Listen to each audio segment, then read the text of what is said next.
And now, ladies and gentlemen, here... Hi, I'm Wanda. And yes, this is a remote in my hand.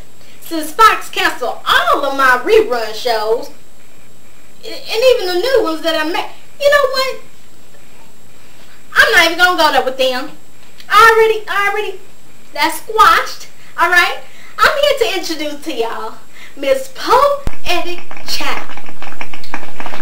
Yep, that's right. She's back in the building, and she is doing some new stuff. I heard she's doing a lot of stuff. But, you know, I'm going to get back with y'all. I'm going to go to Barack's right quick because, you know, they having a barbecue. You know, black folks always got to invite themselves. Hey, Barack! Hey, you guys. I am back. Yes, I am. My hair has grown a little bit, you know, a little something there. It's a bit much than what it was last time, you know what I mean? And this is gonna be kind of like a response slash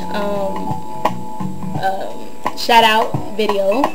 And this is my old camera, so it runs by battery, so it sucks, I know, but I'm gonna make it a little fast. Okay, first of all, the shout outs.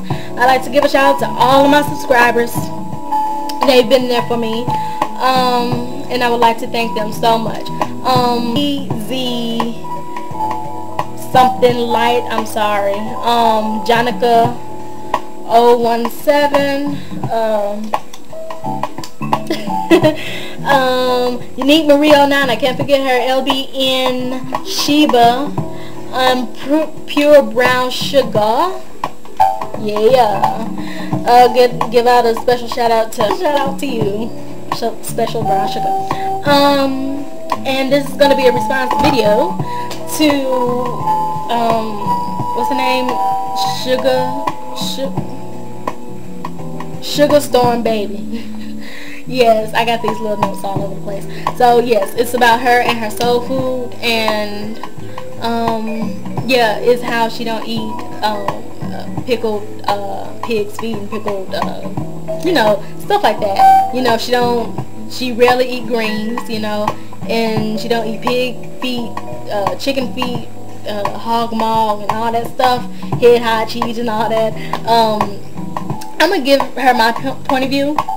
And it's basically, I really don't eat that stuff either. You know, it's basically the older generation who was brought up on that kind of food who eat that. And, you know, soul food isn't, you know, just what the black community called, you know, greens, potatoes, chicken, all that stuff. You know what I mean? Soul food comes from the soul. So therefore, whatever you cook is soul food, basically. That's my, my take on it. You know, soul food could be anything. You know, any ethnicity, every, you know, gender of people has a soul food, you know what I mean? It's not just black people food. So, that's my take on it. And, it was something else I was going to say. Oh yeah, and I like the fact that she brought out the history on soul food and how it came about. So, I'm going to put a link over to the left or right, one of them, in the description box. Is going to be a link to her video to show, so you can see, you know, the video that I'm talking about, and it's entitled, Who Really Wants Pickled Pig Feet? I don't. I know I don't. And, oh yeah, chitlins, the thing about that, you know, I don't eat chitlins anymore, but, you know, I know some people don't eat them because they stink and stuff like that, but I used to eat them. You know, I used to turn them things up. But you know, since I got older and stuff like that, and you know, I really don't acquire a taste for them. That doesn't mean that I'm less black. It just means that I don't acquire a taste for pig intestines. You know what I mean? And it's not because they stink or whatnot, because I'll put some hot sauce on them bad boy. But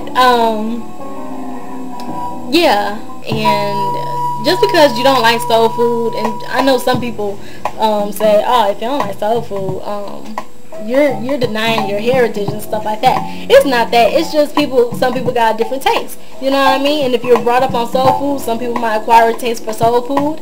And, you know, just try different things. You know, soul food isn't all what's out there. You know what I mean?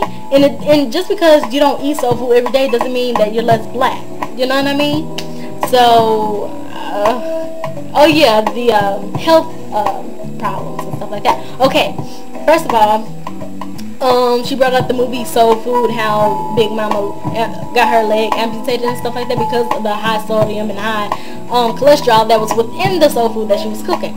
Now, back to the point again. Back in the slavery days, they really didn't have much. You know, they just had the scraps, and you know, lard was one, you know, amenity. You know what I mean? They cooked with it. You know, that was the only oil that they have. But then again, they did work that off in the field. You know what I mean? And today we are still brought up in that, and so, you know, we cooking with lard. We can do better to soul food up a little bit. You don't have to cook with lard or Crisco. You can cook with canola oil or vegetable oil. You know, make little changes like that. You know, it won't. It'll probably taste slightly different than putting all the fat and calories and all the, you know, fat into the food. But then again, you're gonna be cooking more healthy. That's what I mean to say. Cooking soul food more healthy, you know, you can prolong your lifespan. You know, I know me, instead of using a lot of butter, I use oil. Instead of, I don't know, I use a lot of garlic too, a lot of vegetables. And, you know, just don't overdo it, basically. Don't over salt, you know, different foods. Don't over butter it down. Don't let it be swimming in grease and butter and lard and all that. You know what I mean? Because we can do a lot better. And then expand your horizons to different other food choices, you know. Try something different every once in a while. Just, you know, do that. And I'm going to be hollered. I'm going to be talking back with y'all. After I upload this video, I'm going to probably make another video. Yes, and I know. It's very low quality. Very low quality. I hope you guys can see me because I only have one light on. So, I'm sorry if it's really dark, but yeah, sorry. Didn't come for no beef, cause I don't eat steak. I got a plate of soul food, chicken, rice, and gravy. Not covered in too much, drinking a cup of punch. Top of call every last Thursday of the month. Daddy put the high grits on my chest in the morning when I was sick. I'm not Barack Obama, but I approve this message.